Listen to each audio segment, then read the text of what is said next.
There's no more free ARVs in the hospitals ever since the US banned funding for HIV and other services through the USAID.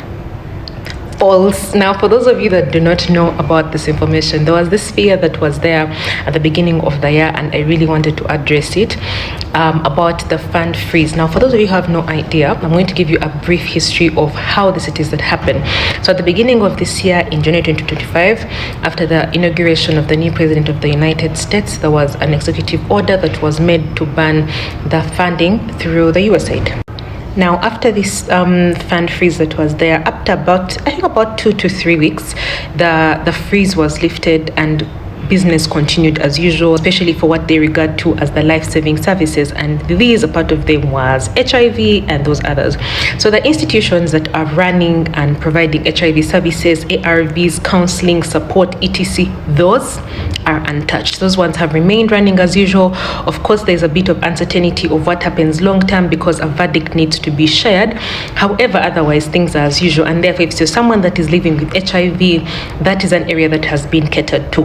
Now, the areas that still have a bit of threat and a bit of insecurity are the areas that were not regarded as life-saving, and part of those include things like family planning, SRH services, community education. I think there's a number of those. I'm going to attach a screenshot of that information. So these are areas that are kind of not really secured in that area.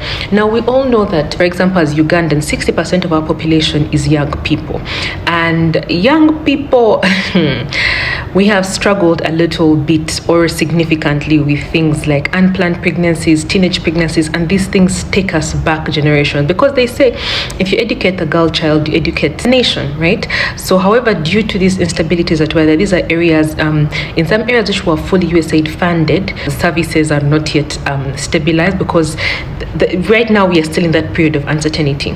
Now, of course, there is that fear, there is that stigma, there is that instability. People are still living in the day and age whereby girls are married off early, girls, teenage pregnancies are still sufficient, like things are still not where it is that you would expect a developed nation to be. So because of these, number one, for the part of HIV, because of the uncertainty, our Ministry of Health began something called integration of services. Now, integration of these services means that previously we were having fully specialized HIV clinics, meaning, for example, the people that are living with HIV had their own clinics, their own lab, their own follow-up, and the research in HIV clinics was enormous. So you would find that there's a lot of research that is done, there's a lot of catering that is done, a lot of follow-up that is done. I mean, people would be living with HIV and their partners don't know, and the children are catered to. They're okay, things are well done, but of course, and with a lot of education, we have taught a lot about this, because these areas were well funded, these areas were fully supported.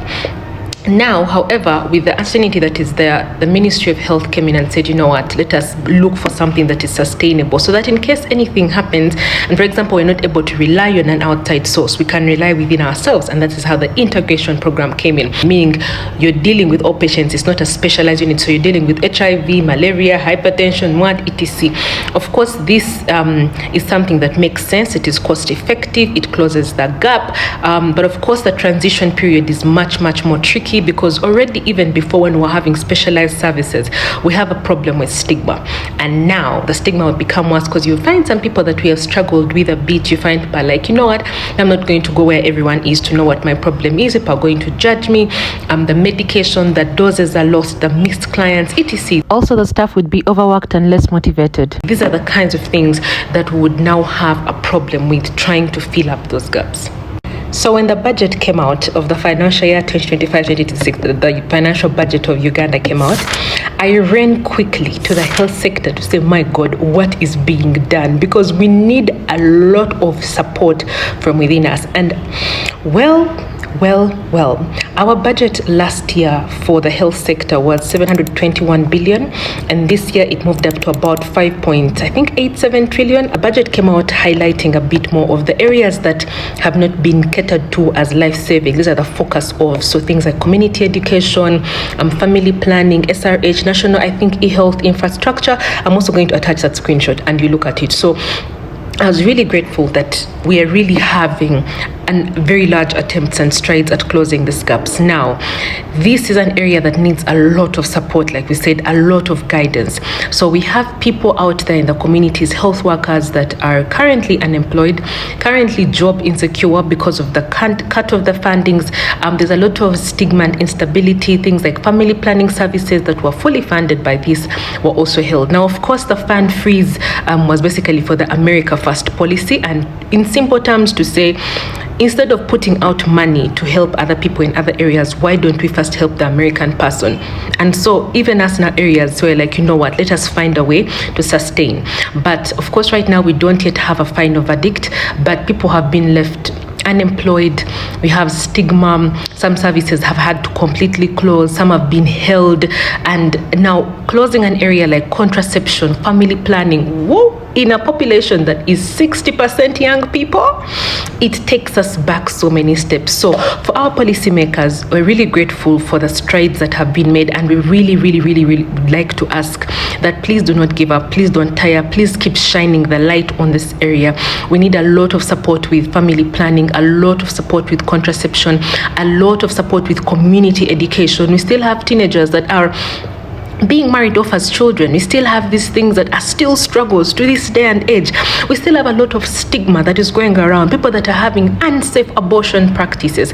And you know, when you don't educate the girl, you don't educate the nation, because we're literally, these are the mothers of the nation to come. And so because of these things, we still need a lot of support, a lot of guidance. And to the community, there is so much instability right now, so much uncertainty, but we can come through for ourselves. There are some things which the government can't do for us. There are some things which as health workers we can't do. There are some things which the US can do and some of the other donor countries can't do. And some of the things are things like stigma. These are things that are within us. These are things that are born and bred within the community for fear, because of reasons of fear, because of uncertainty, because of ignorance, a lot of issues. And so we can help each other as a nation. If you find a young girl that has gotten pregnant, instead of shunning her and all this, we can guide her, point her in the direction of, you know, there are these options. Instead of having so many myths that are out there about these things, there are these, because let me tell you, a teenager's brain is immature until the age of 25. What we call the frontal lobe of the brain hasn't yet fully developed until the 25 years. And it's the area that is meant for rational thinking and decision making. So if it's not developed, it's not the kind of person that you can live to be like, you know what, fanya huyo, like sort yourself out. No, these people need a lot of support and a lot of guidance. So as a community, this is something that we can do, something that we can help to guide our girl children, our children in general, to guide them and show support. And for the health workers, please do not tire, keep doing what it is that you're doing. And for our policymakers, please keep shining light upon these areas so that the impact of the fund freeze is not felt among the population of Uganda, because we are able to sustain ourselves. We just need more support. The health sector in Uganda has so much potential. Even things like importing people out of the country to go for procedures, to go for transplants, these are all things that can be done here fully. We don't need to have anyone having special treatments or what. We have the facilities, we have the brains, we have the people that can be able to self-cater for the Ugandan citizen. So yeah, that is what it is that I have to say. I am very happy to hear your feedback. I'm happy to hear how you feel like people have been impacted. I want to know generally, is this something that was an actual fear that was going on? Please let us know. Please let me know in the comments. I am so happy to hear from you. Otherwise, that is it for today. Class dismissed.